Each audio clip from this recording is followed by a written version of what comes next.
Queridos hermanos,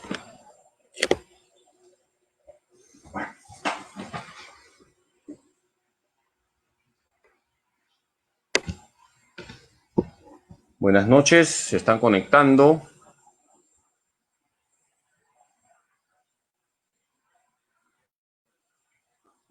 Buenas noches, seguimos con las clases de teología. Vamos a esperar que se vayan conectando a esta clase de teología. Y hoy día vamos a hablar de la historia de la teología católica.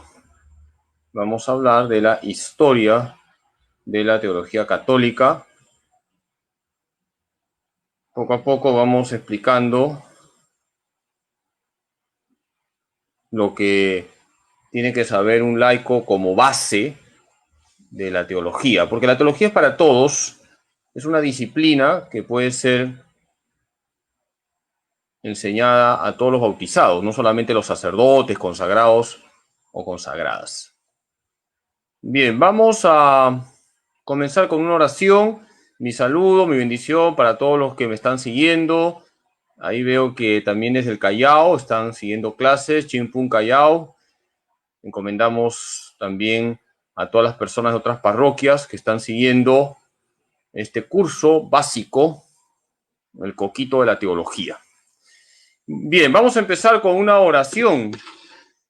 En el nombre del Padre, y del Hijo, y del Espíritu Santo.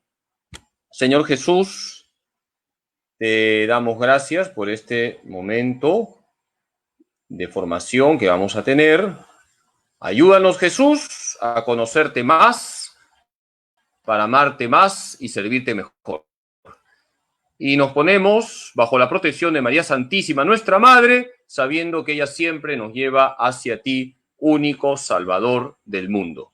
Dios te salve María, llena eres de gracia, el Señor es contigo, bendita tú eres entre todas las mujeres, y bendito es el fruto de tu vientre Jesús. Santa María, Madre de Dios, ruega por nosotros pecadores, ahora y en la hora de nuestra muerte. Amén. Gloria al Padre, y al Hijo, y al Espíritu Santo, como era en el principio y siempre, por los siglos de los siglos. Amén. Muy buenas noches. Espero que ya vayan conectándose. Vamos a explicar de una manera muy breve la historia de la teología católica. Vamos a hacerlo de una manera muy sintética, porque esto es un curso que puede demandar un año. Pero vamos a sintetizar en 40 minutos la historia de la teología católica. Vamos a explicar la historia de la teología católica.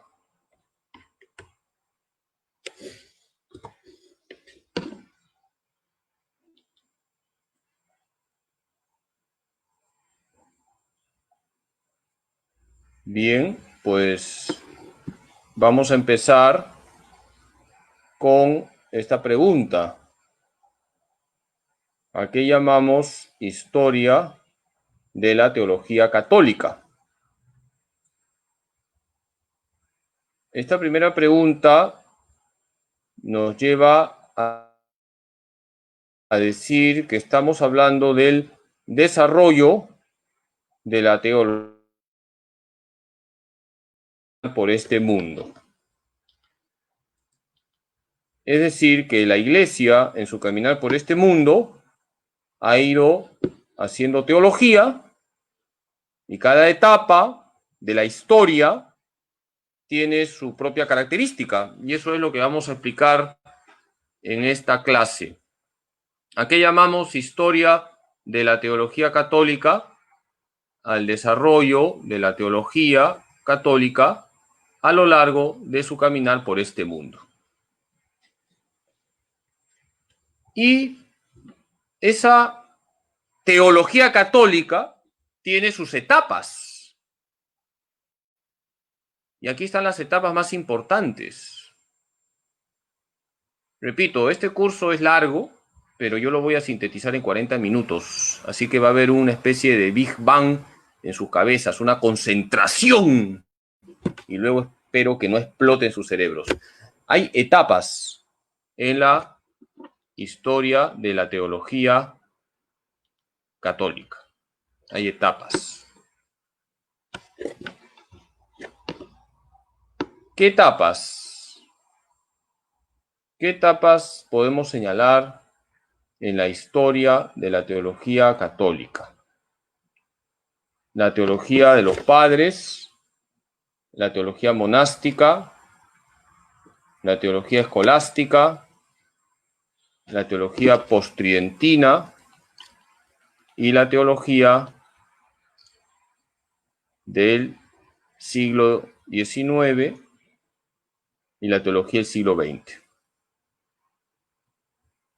Entonces tenemos teología de los padres, teología monástica, teología escolástica, teología postridentina, teología del siglo XIX y teología del siglo XX. Son las etapas, ¿de acuerdo? Bien, entonces ahora vamos a explicar, repito, estamos hablando de cómo la Iglesia ha desarrollado la teología. Hay etapas. Estamos en el año 2020. Voy a tratar de sintetizar cómo ha ido desarrollándose la teología en estos 2020 años. Y lo vamos a hacer de una manera muy sintética para que ustedes se den cuenta cómo la Iglesia va profundizando a través de la teología en la palabra de Dios. Entonces, tenemos estas etapas. Teología de los padres, teología monástica, teología escolástica, teología postridentina, teología del siglo XIX y teología del siglo XX. Todavía no puedo hablar de la teología del siglo XXI porque todavía estamos en pleno siglo XXI. Comencemos por los padres de la Iglesia. Ustedes ya saben muy bien quiénes son los padres de la Iglesia. Si yo les pregunto, vamos preparándonos para el examen, que ya explicaré cómo va a ser para que nadie se ponga nervioso. ¿Quiénes son los padres de la Iglesia? No me digan, pues, los padres de la Iglesia son el padre Carlos y el padre Moisés. No, pues. ¿Quiénes son los padres de la Iglesia? Son los santos teólogos de los primeros siglos. ¿Cuál es el periodo de los padres de la Iglesia en cuanto a la teología? ¿Cuál es el periodo de la teología de los padres? Se da en los primeros siglos de la Iglesia. En Occidente, hasta San Isidoro de Sevilla. En Oriente, hasta San Juan Damasceno. Esto ya lo hemos visto. Ustedes se acuerdan muy bien que los padres de la Iglesia son los teólogos de los primeros siglos. En Occidente, ¿quién es el último padre de la Iglesia? San Isidoro de Sevilla. Murió el año 636. Y en Oriente, el último padre de la Iglesia es San Juan Damasceno, quien murió el año 749. Ahora, ¿quiénes son los padres más destacados? Aquí he colocado algunos para que les suene. En Occidente, San Ambrosio. De repente, cuando digo Ambrosio, a alguno ya le da hambre. No se preocupen que voy a acabar antes de las 9. San Ambrosio murió el año 397. San Jerónimo murió el año 420. San Agustín murió el año 430. San León Magno murió el año 461. San Ambrosio era obispo.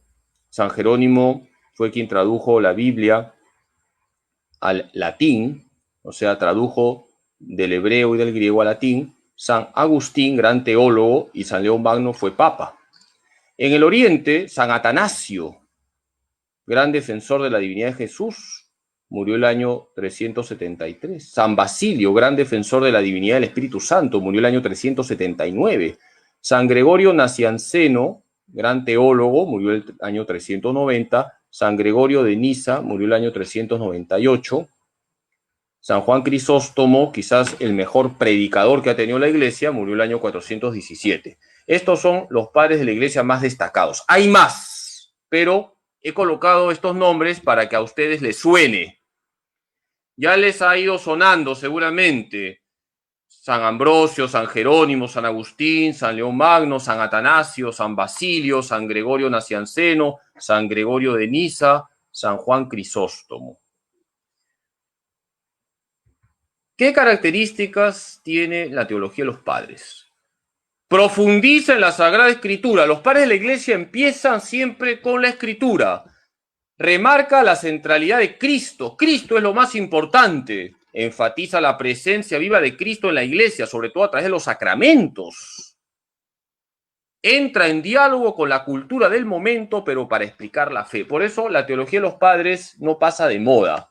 Es una teología que profundiza en la Biblia, que remarca la centralidad de Cristo, que nos dice que Cristo está vivo en la iglesia, sobre todo en los sacramentos.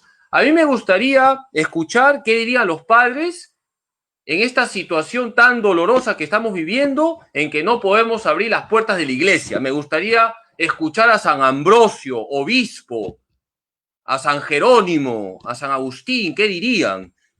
Y los padres entran en diálogo con la cultura del momento, pero para explicar la fe. Los padres de la iglesia no tenían ningún complejo. Dialogaban con la cultura, pero siempre desde su fe. Por eso los padres de la iglesia son un referente para la teología.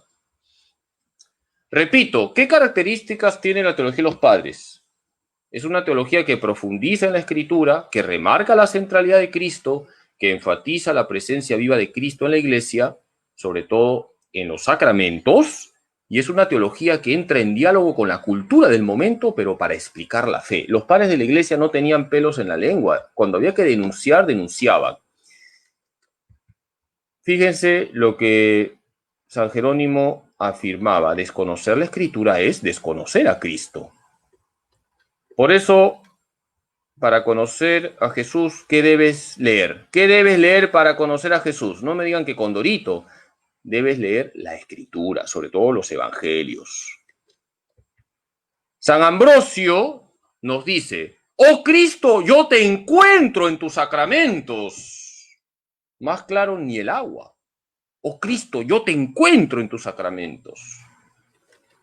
Fíjense, la presencia de Cristo en los sacramentos y la necesidad de la iglesia. Ni en los evangelios creería si no me lo enseñase la Iglesia Católica. Necesitamos de la iglesia para leer correctamente las Escrituras. Muy bien, pues entonces hemos terminado el primer periodo. ¿Cuál es el primer periodo? ¿Se acuerdan? Vamos recordando: los padres de la iglesia. El primer periodo de la teología son los padres de la iglesia. Vamos a un segundo periodo, la teología monástica. ¿Cuál es el periodo de la teología monástica? De los siglos IX hasta el siglo XII. Y se desarrolla, como su nombre lo indica, en los monasterios, sobre todo en los benedictinos.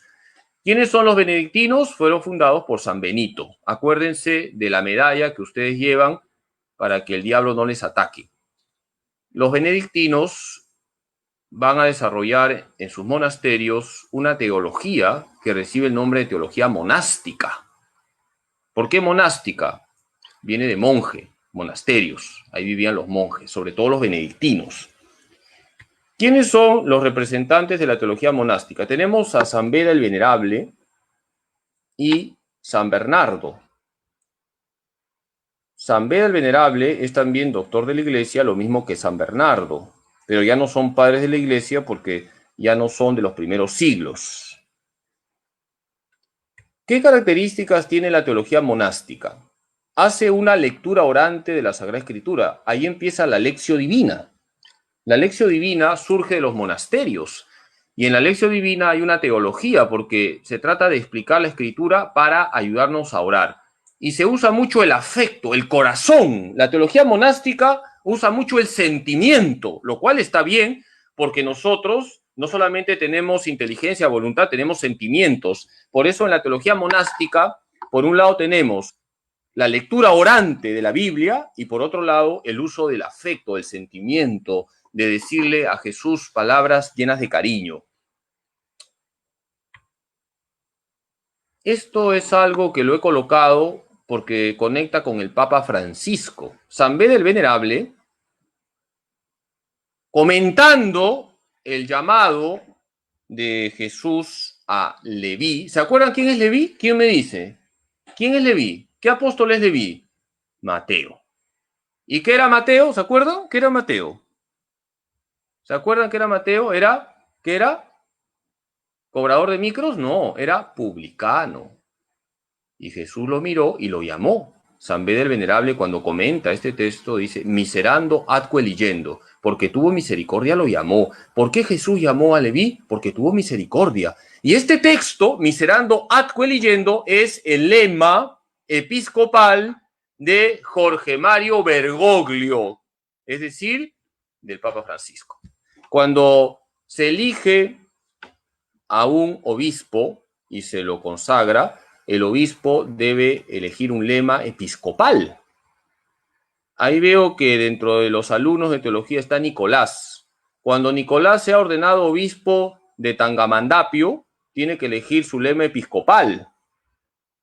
Entonces, Nicolás anda buscando una frase en latín. El Papa Francisco tiene este lema episcopal, miserando adque eligendo. ¿Se acuerdan cuál era el lema episcopal de Caro Bautila? ¿Se acuerdan? Totus tus, soy todo tuyo, y se refiere a una entrega a María. ¿Y cuál es el lema episcopal que eligió Ratzinger cuando lo nombraron obispo de Múnich? Cooperatores in veritate, cooperadores en la verdad. Entonces, cada obispo tiene su lema episcopal. Este es el del Papa Francisco, que lo eligió cuando a él lo nombraron obispo, miserando atque eligendo, y que es una enseñanza de San Beda el Venerable, representante de la teología monástica. San Bernardo, Jesús es miel en los labios, melodía al oído, júbilo en el corazón. Qué enseñanza tan bonita de San Bernardo. San Bernardo, ¿en qué etapa de la teología está? Teología monástica. Jesús es miel en los labios, melodía al oído, júbilo en el corazón. Muy bien, entonces vamos con la tercera etapa de la teología. Recordemos, no se pierdan. Primera etapa, ¿cuál es? Los padres de la iglesia. Segunda etapa, ¿cuál es? La teología monástica. Estamos ahora con la tercera etapa, la teología escolástica. Escolástica viene de escuela, del siglo XIII hasta el XV. Teología escolástica. ¿Quiénes son los representantes de la teología escolástica? Aquí tenemos a dos grandes de la teología, Santo Tomás de Aquino y San Buenaventura. Son dos grandes de la teología. Santo Tomás de Aquino, dominico, San Buenaventura, franciscano. Eran amigos, porque entre santos hay amistad. Ya hemos hablado de las verdaderas amistades en una lección divina. La verdadera amistad es la que nos ayuda a ser santos, a crecer como amigos de Cristo. Santo Tomás de Aquino y San Buenaventura están entre los grandes teólogos de la iglesia de todos los tiempos. Son dos pesopesados. Bueno, Santo Tomás de Aquino era además gordito. Y como era tan gordito, tuvieron que cortar la mesa donde él trabajaba, el pupitre, para que entrase su barriguita, porque era gordito, pero era una persona penitente, ¿eh? Seguramente estaba mal de la tiroides. La cosa es que sí era gordito, le decían el buey mudo a Santo Tomás de Aquino. Buey porque era robusto, gordo, y mudo porque hablaba poco. Y Santo Tomás de Aquino desde joven se destacó por ser muy inteligente y por amar la verdad. Hay una anécdota que se cuenta de Santo Tomás de Aquino cuando era un joven estudiante. Como era tranquilo, sano, callado, sus compañeros le molestaban porque el bullying siempre ha existido. Y entonces un compañero de clase se paró, se acercó a la ventana, miró el cielo y dijo: Tomás, hay chanchitos que están volando. Y Tomás se acercó a la ventana y se puso a ver, y todos sus compañeros se mataron de risa. Todos se mataron de risa. Y entonces Tomás les dijo: prefiero creer que los chanchitos vuelan a que un hermano me ha mentido. Toma mientras. Fíjense, prefiero creer que los chanchitos vuelan a que un hermano me ha mentido. Santo Tomás de Aquino amaba la verdad. Amaba a Dios. Dios es la verdad. Y San Buenaventura, franciscano, gran teólogo, y como buen franciscano, contemplaba la creación y a partir de la creación hablaba de Dios. ¿Qué características tiene la teología escolástica? Busca explicar de manera ordenada las verdades de fe. En la escolástica se trata de explicar de la manera más ordenada las verdades de fe. Y para ello se van a usar categorías filosóficas, sobre todo se va a usar mucho a Aristóteles. La filosofía aristotélica va a servir para la escolástica. Por ejemplo, hay categorías aristotélicas muy utilizadas en la escolástica, como son la sustancia, la causa, el efecto, etc. Son términos filosóficos. Es propio de la teología escolástica armonizar la fe y la razón. La fe no se opone a la razón no se opone a la fe.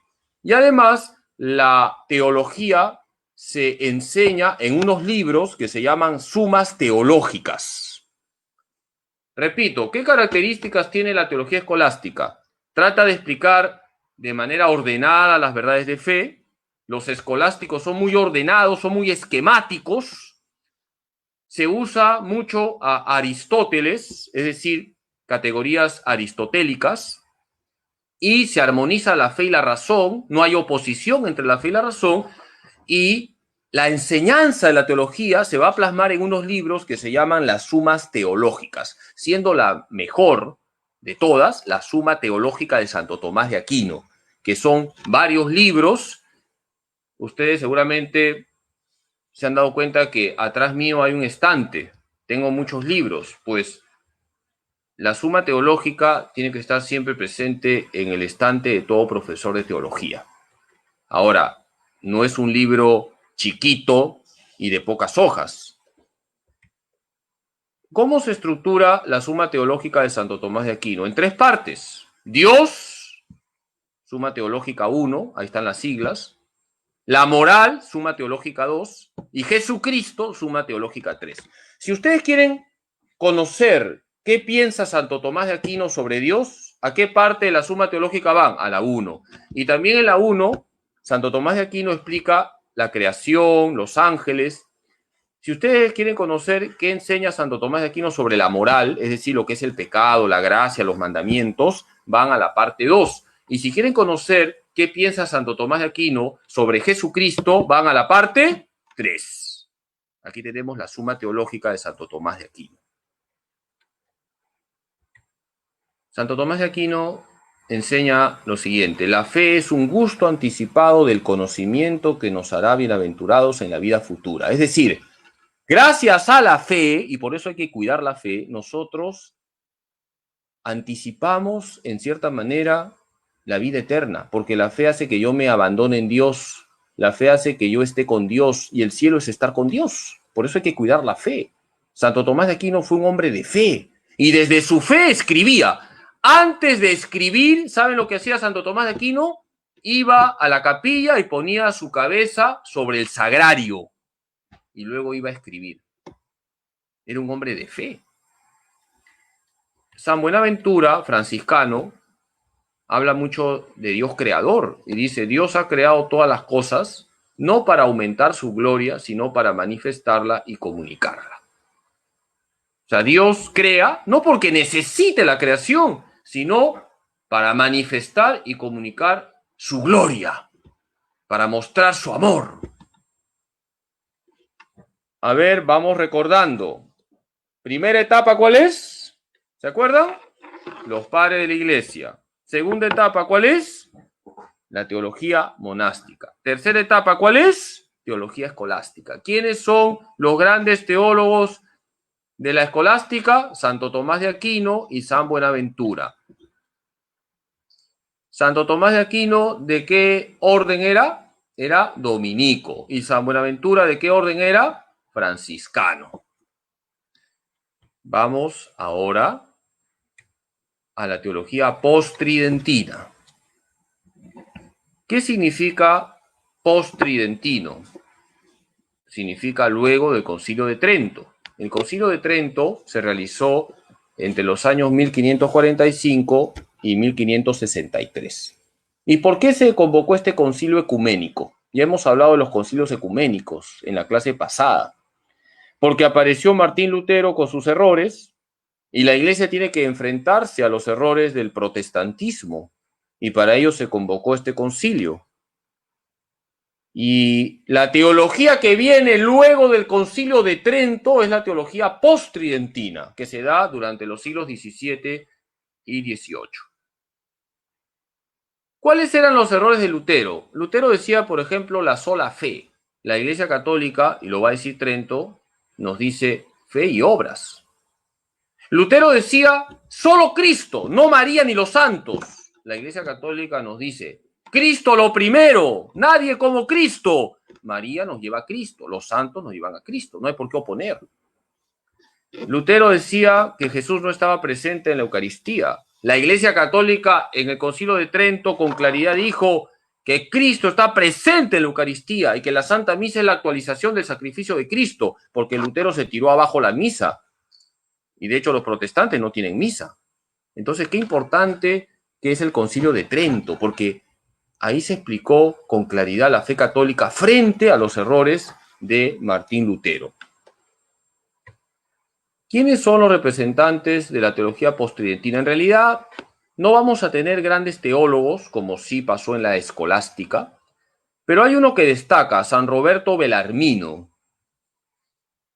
San Roberto, santo patrono de los choros. No, mentira. San Roberto Belarmino era jesuita y fue un teólogo que va a escribir luego el Concilio de Trento.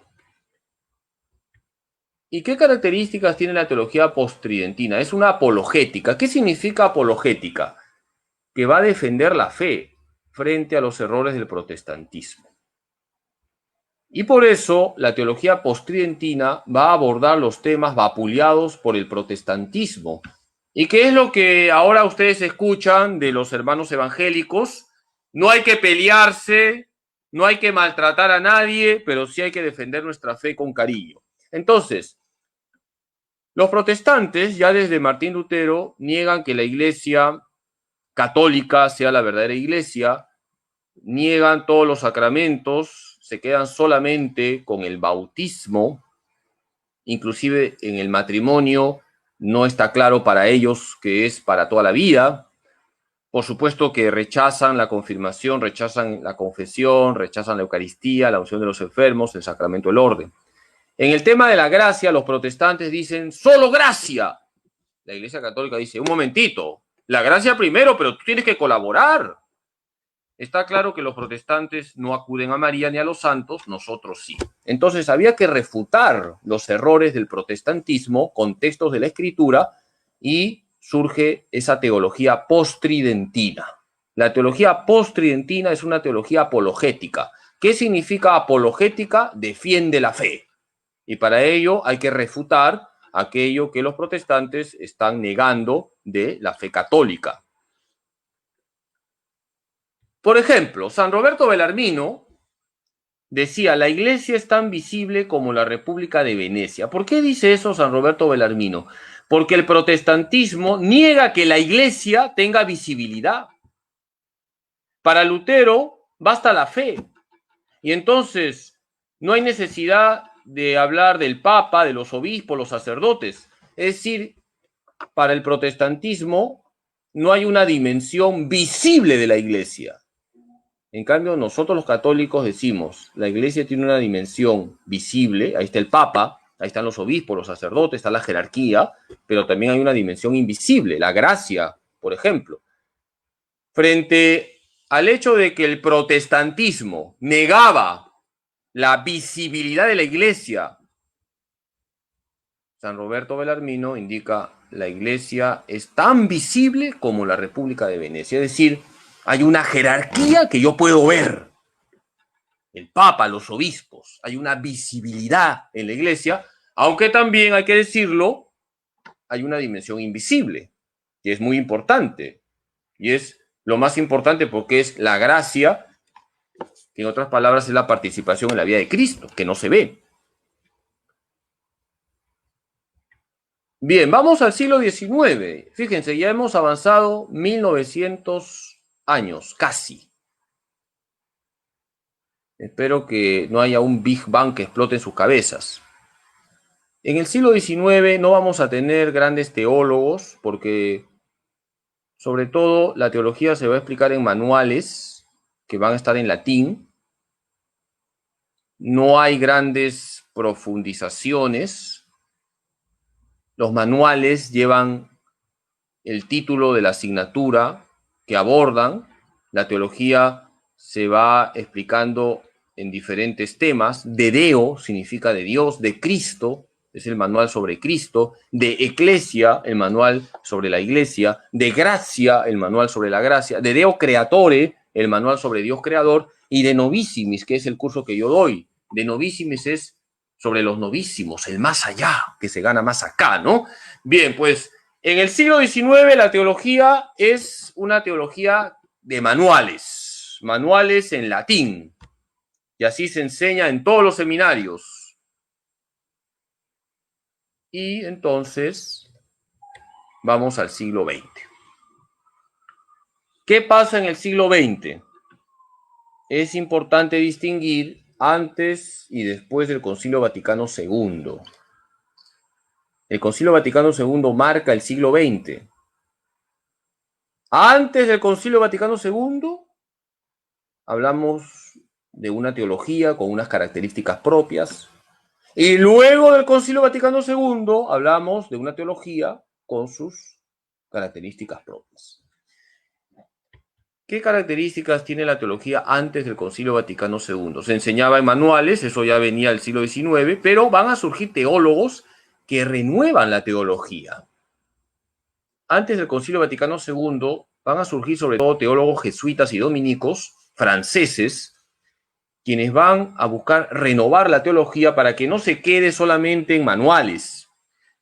En cierta manera, la teología, cuando se enseñaba en manuales, era una teología segura porque todos enseñaban lo mismo y todo estaba supervisado por la iglesia, pero había que mejorar también, había que profundizar, no podíamos quedarnos solo con manuales. Entonces, hay unos teólogos, sobre todo franceses, que van a renovar la teología y de manera especial podemos mencionar a dos grandes teólogos. A mi concepto, de los mejores teólogos del siglo XX, junto con Joseph Ratzinger. Ustedes dirán, ¿y dónde colocamos a Joseph Ratzinger? Joseph Ratzinger, entonces, antes del Concilio Vaticano II, era un joven teólogo, era un pichón recién, era un pichón, pero ya destacaba, ya destacaba. De hecho, participó en el Concilio Vaticano II como asesor de su obispo. Pero aquí tenemos dos grandes teólogos y he puesto los títulos de algunos libros que ustedes pueden leer porque son libros muy interesantes. El padre Henri de Libac, jesuita. SI es Societas Jesu, Sociedad de Jesús, Compañía de Jesús, jesuita. Tiene varios libros, he puesto dos muy importantes, Catolicismo y Meditación sobre la Iglesia. Son dos libros muy bonitos. Y el padre Ibs Congar, OP significa Orden de Predicadores, dominico. El Espíritu Santo es un libro muy bueno y Jalones para una teología del laicado, otro libro muy bueno.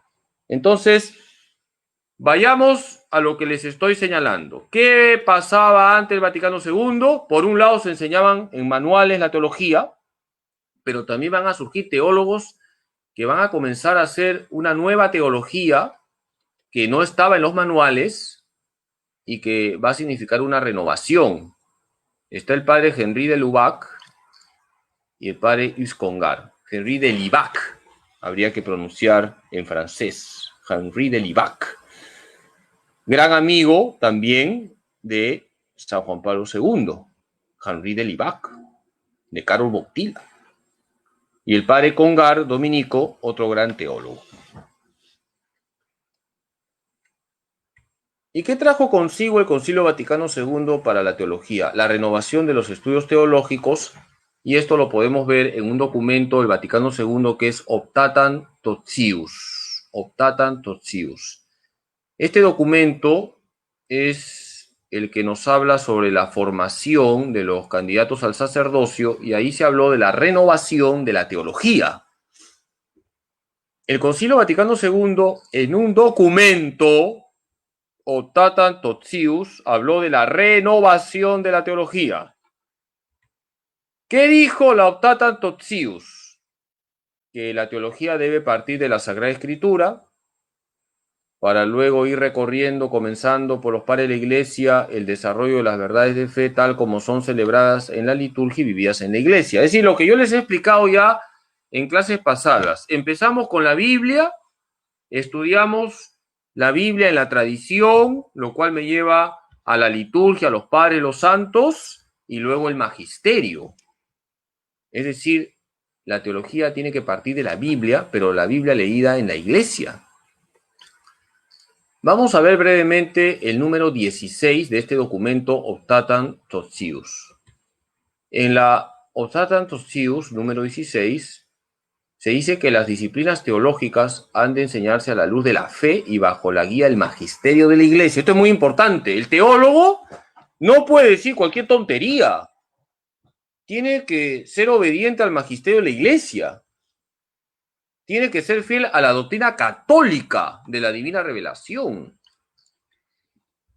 En la Optatam Totius número 16 se dice que las disciplinas teológicas han de enseñarse a la luz de la fe y bajo la guía del magisterio de la Iglesia, de modo que los alumnos deduzcan cuidadosamente la doctrina católica de la divina revelación, penetren en ella profundamente, la conviertan en alimento de la propia vida espiritual y puedan en su ministerio sacerdotal anunciarla, exponerla y defenderla.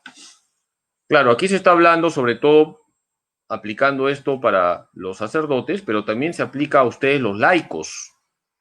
Ustedes como laicos pueden estudiar la teología, ¿para qué? Para anunciar la palabra de Dios, exponerla y defenderla.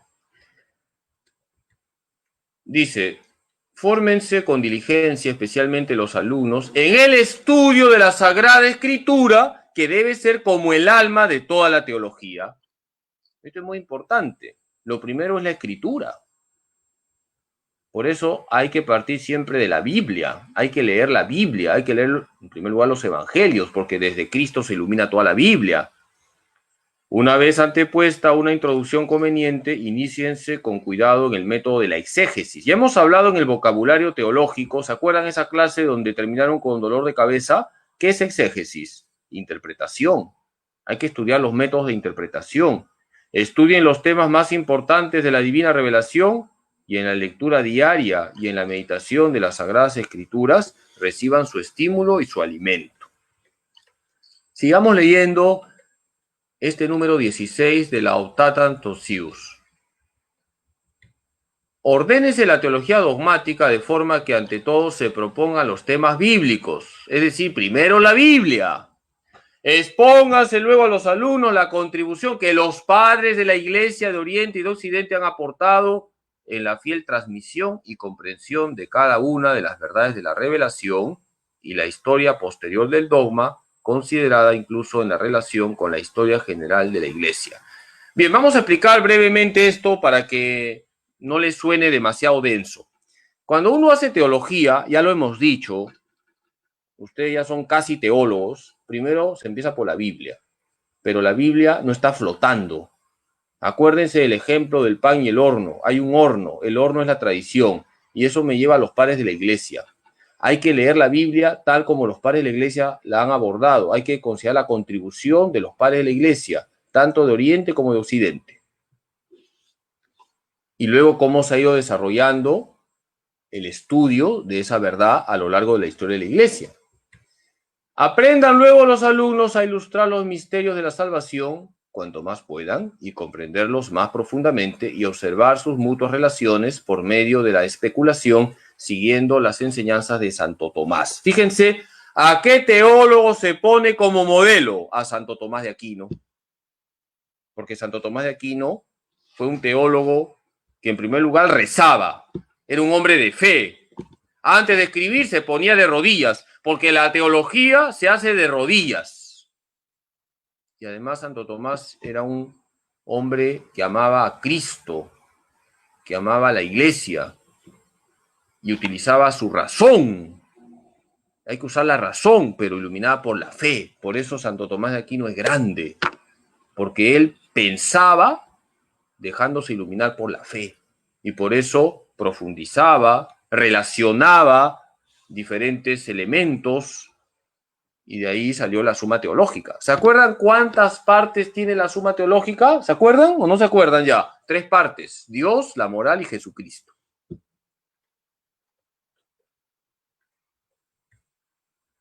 Aprendan también a reconocerlos presentes y operantes en las acciones litúrgicas y en toda la vida de la iglesia. ¿Aprendan qué? Aprendan las verdades de fe. Hay que reconocer las verdades de fe presentes en la liturgia y en la vida de la iglesia y a buscar la solución de los problemas humanos bajo la luz de la revelación, a aplicar las verdades eternas a la variable condición de las cosas humanas y a comunicarlas en modo apropiado a los hombres de su tiempo. La teología también tiene que dar luces a lo que está pasando. La teología tiene mucho que decir en esta situación de pandemia. ¿Por qué la pandemia, desde la revelación, las cosas no ocurren al azar? ¿Qué nos está diciendo Dios con esta pandemia? ¿Qué le está diciendo Dios a la iglesia con esta pandemia? ¿Qué le está diciendo Dios a los pastores, a mí, sacerdote, con esta pandemia? ¿Qué le está diciendo Dios a los obispos con esta pandemia? Eso es teología. ¿Qué pasó luego del Concilio Vaticano II?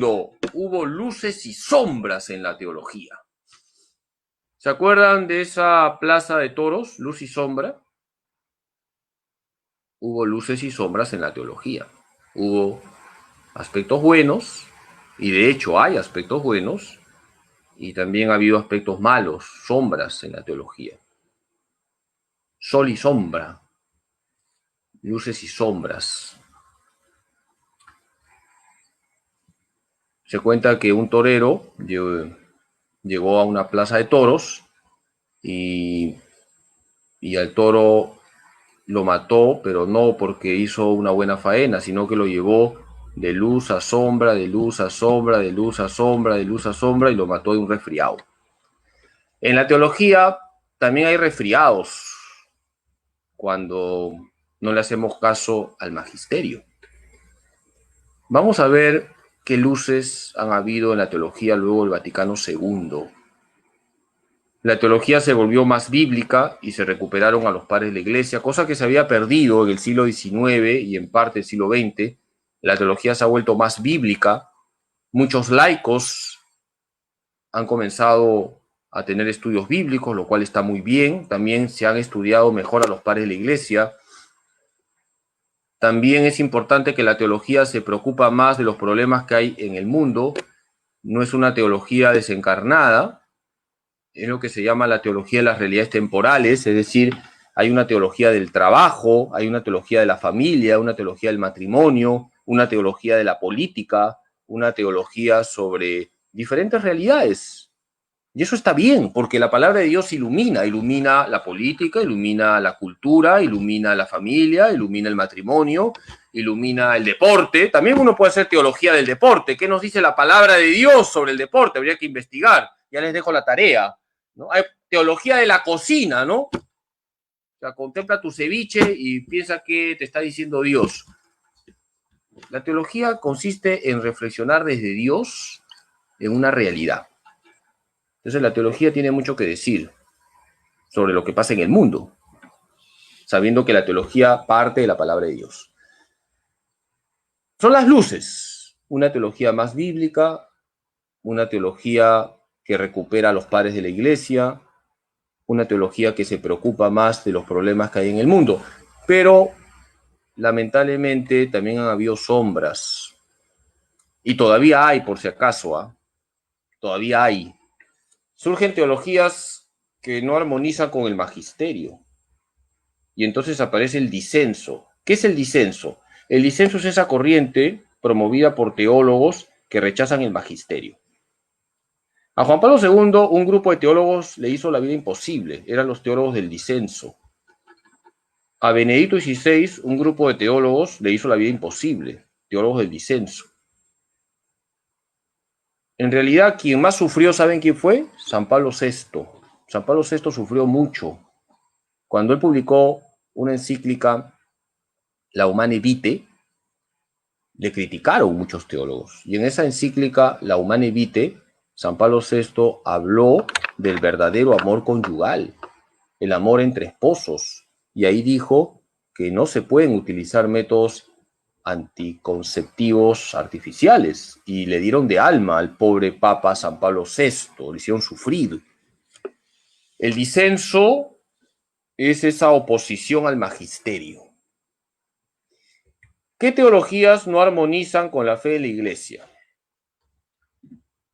Teologías de la liberación de corte marxista. Y ahí pongo, por si acaso, que puede haber una buena teología de la liberación. Pero lo que no hay que aceptar es una liberación marxista. Una buena teología de la liberación es aquella que te dice Cristo te libera. Una buena teología de la liberación es la que te dice que el pecado es la causa y raíz de todos los males. Una buena teología de la liberación es aquella que te dice que tienes que ayudar a tu hermano para que salga de sus esclavitudes, siendo la peor esclavitud el pecado. Una teología de la liberación marxista, en cambio, coloca a Marx en el primer lugar. ¿Por qué? Porque hace un análisis marxista del Evangelio y de la Biblia. Comienza a oponer. Una teología de la liberación de corte marxista opone. ¿Qué opone? Opone jerarquía contra el pueblo, contra los fieles. Sacerdocio contra profetismo. Institución contra carisma. Sacramentos contra palabra de Dios. Eso es propio de una teología de la liberación marxista, oponer en vez de integrar. Porque el marxismo es dialéctico, rico contra pobre. Y entonces esas claves de oposición entran lamentablemente en la teología y salen teologías de la liberación que no son correctas. Hay una buena teología de la liberación. Cuando decimos que Cristo es el que nos ha liberado y que el pecado es la causa y raíz de todos los males y que hay que poner todo nuestro esfuerzo para que nadie viva en condiciones infrahumanas. Cuando un cristiano denuncia las injusticias, no es que sea marxista, está viviendo el evangelio. Lamentablemente se metió la ideología marxista también dentro de la iglesia en algunos sectores y surgieron teologías de la liberación de corte marxista que han hecho mucho daño cuando se puede hacer una buena teología de la liberación. Como ustedes saben, yo soy zurdo porque escribo con la mano izquierda, por si acaso. Yo no soy zurdo de ideas, ¿ah? Pero hay que decir que sí hay explotación y eso hay que denunciarlo. Y eso no significa que uno sea comunista. Hay que denunciar las explotaciones que hay. Y hay que denunciar que haya ricos que aplastan a los pobres. Pero desde el Evangelio, no desde Carlos Marx. También hay teologías sincretistas que hacen mucho daño porque mezclan y no diferencian. Al final todo vale. Por ejemplo, hay teologías que se llaman de pluralismo religioso. Y eso hace daño porque resulta que al final todas las religiones son lo mismo. Un momentito. No todas las religiones son lo mismo. Cristo fundó una sola iglesia y eso no significa que los católicos somos más que los demás. Pero hay que decir la verdad. Cristo fundó una sola iglesia. Y la plenitud de la verdad está en la Iglesia Católica. Lamentablemente hay teólogos que, con buena intención, yo no pongo en duda las intenciones, hacen teologías sincretistas y mezclan todo. Y al final resulta que da lo mismo si eres católico, evangélico, si eres hincha de la Pachamama, si eres caníbal, da lo mismo. No, pues no da lo mismo. No da lo mismo. Porque si era lo mismo, la iglesia no evangelizaría, pues la iglesia no haría misiones. Jesús ha dicho, vayan y anuncien el evangelio por todo el mundo. ¿Qué significa sincretista? Mezcla. Es una melcocha. Una mezcla. Y eso no lo acepta una buena teología. La teología no puede ser sincretista, hay que diferenciar. Lo que es verdad es verdad. Lo que es mentira es mentira. Y no es correcto decir todas las religiones son lo mismo. Hay que respetar a aquel que no cree lo que yo creo. Por supuesto que hay que respetar. Y hay que tener un profundo respeto a las creencias del otro. Nada de burlas, nada de humillar a nadie, nada de maltratos. Pero de ahí a decir que todo es lo mismo, hay mucha diferencia. Por si acaso, un musulmán cree en Alá y ellos no creen en la Trinidad, nosotros sí, y hay una diferencia.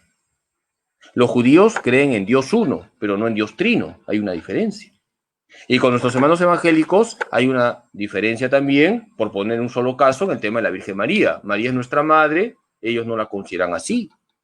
Eso no va a significar que yo le haga la bronca y que le meta un cabezazo, ¿no? Para eso está el diálogo, tratarnos con cariño, pero eso no significa mezclar. Y las teologías ecologistas, ahora está de moda la ecología, pero lamentablemente, no digo que sea en la mayoría de los casos así, cuando se habla dentro de la iglesia, pero sí, lamentablemente, un buen porcentaje de aquellos que hablan de ecología dentro de la iglesia no están remarcando lo que debería remarcarse, que la ecología empieza en la madre gestante. Ahí empieza la ecología. Ahí empieza. La ecología lleva a cuidar la creación, no a divinizar la creación. Y la ecología lleva a preocuparse en primer lugar de la persona humana. La persona humana tiene un ambiente, la creación. Hay que cuidar la creación, pero eso no significa que la creación es Dios, ni mucho menos dar culto a la tierra. Entonces, aquí tenemos algunas teologías que no armonizan con la fe de la iglesia, teología de la liberación de corte marxista. Para que me entiendan, teología Rogelia. ¿Ya me entendieron? Más claro ni el agua. Teologías sincretistas. Para que me entiendan, teologías mazamorra. Y teologías ecologistas. Para que me entiendan, Pachamama. ¿Ya me entendieron, no? He utilizado un lenguaje más técnico. ¿Qué retos tiene hoy la teología? A partir de la palabra de Dios, iluminar la situación actual. Hay un relativismo moral. Eso tiene que iluminar la palabra de Dios. Hoy en día estamos en una situación tal que cada uno hace lo que le da la gana y por eso cada uno piensa que tiene su propia moral. Cuando los actos humanos o son buenos o son malos. Mentir siempre es malo. Robar siempre es malo. Pero hoy en día resulta que depende. Y esto trae gravísimos desórdenes en la sociedad. La palabra de Dios tiene que iluminar esto que está pasando, el relativismo moral, la miseria material y espiritual. Miseria material, la palabra de Dios tiene que iluminar la situación de miseria en la que viven tantos hermanos nuestros. Repito, la teología tiene que denunciar la miseria, y eso no es marxismo, pero también hay miserias espirituales que hay que iluminar. Y la palabra de Dios tiene que hacer frente a los estragos que causan las ideologías. Las ideologías causan estragos en la vida de los hombres. La palabra de Dios tiene que salir al frente. Los teólogos tienen que denunciar los estragos que causan las ideologías. Hoy en día, una ideología nefasta que se está metiendo por todos los ambientes es la ideología de género. La palabra de Dios tiene que hacer frente a eso, sin maltratar a nadie, sin aplastar a nadie, porque la verdad no aplasta, la verdad libera. Bien, un principio de toda buena teología. Está en latín, ya lo habíamos hablado en la primera clase, Theologia ad Deo docetur, doce Deum ad Deum ducit.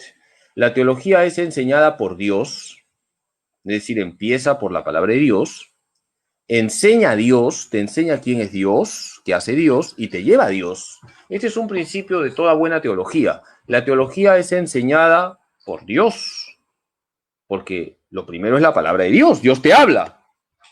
Te enseña Dios quién es Dios, qué hace, cómo actúa, y te lleva a Dios. Una teología que no lleva a Dios no es buena teología. La teología te debe llevar a rezar mejor, a tratar mejor a la persona que está a tu lado. Y esto es muy bonito. Esto es como una jaculatoria, podemos decir, compuesta por Tomás Luis de Victoria. En realidad es una canción. Les dejo como tarea que encuentren en San Google esta canción que es muy antigua. Gaude Maria, Virgo cuntas eresis sola interemisti in universo mundi.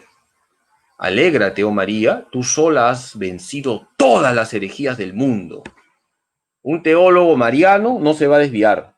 Un teólogo que ama a la Virgen no va a decir herejías, porque María siempre nos centra en Cristo y a Cristo lo encontramos en la iglesia. Gaude María, Virgo cuntas eresis sola interemisti in universo mundo. Alégrate, oh María, tú sola has vencido todas las herejías del mundo.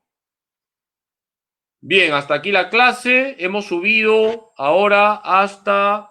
Estaremos por San Mateo ya. Ya vamos a llegar al Ticlio. Así que la próxima clase, compren su sorochín, tomen su mate de coca y pónganse su bufanda porque subimos al Ticlio. Hoy día hemos hablado de la historia de la teología. Así que no se olviden estas etapas. Vamos a volver ya para terminar. Estas son las etapas que hemos visto. Hemos acabado justo a la hora. Hemos hablado de casi 2000 años en estos 50 minutos. La teología de los padres, la teología monástica, la teología escolástica, la teología postridentina, la teología del siglo XIX y la teología del siglo XX.